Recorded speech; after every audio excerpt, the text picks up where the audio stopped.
Today we're not going to be talking too much about CounterStrike, even though that's what's on the screen. We're going to be talking about fully autonomous research loops, aka getting Claude to work whilst you go to bed and wake up the next day. So this was a pretty surreal one, and it's something that I've been doing in most projects now, especially when I'm at the R&D phase, which is I've got two options I can take when I'm working. I can either be the pilot and we can do a backwards and forwards with Claude, and that kind of works when I don't really know what I want, or things are in flux and it can pivot very quickly.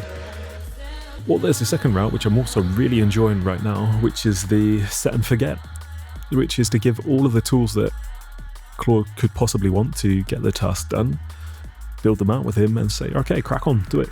And that's what we did last night. So if you've seen any of the projects, you'll know they've already got some really interesting stuff like reverse engineering with Claude, giving him TCP server so that he's got access to memory read write and stuff like this.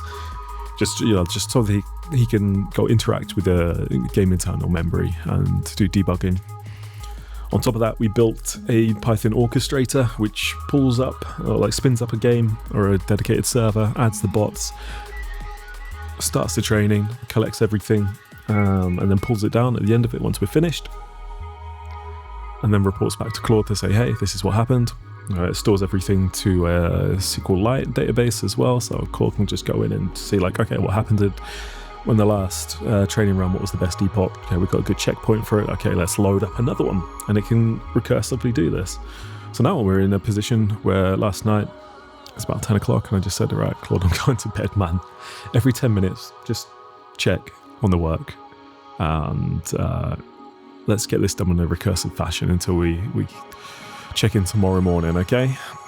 Didn't know if it was going to work or not, so I set up the remote session so I could just check on it from my phone whilst I got ready for bed. Lo and behold, wake up this morning, still going.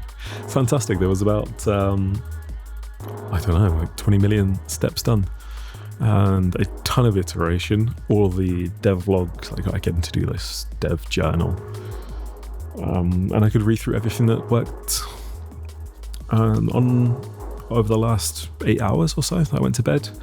I had it set to auto compact with some hooks to write down everything that happened in that session, and then we just went through and said, right, give me the prognosis, what's happening. It's fantastic.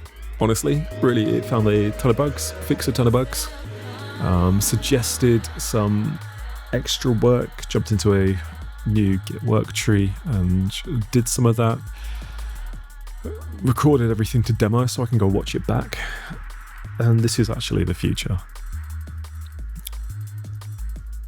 What I'm curious about is how I can use this more, like that workflow, not the training of CS bots, to do way more, because this is a very hands-on task. It's CPU intensive, GPU intensive.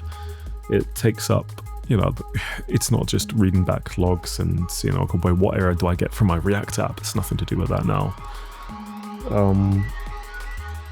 But the recursive part of it, the autonomous part of this research is the huge win.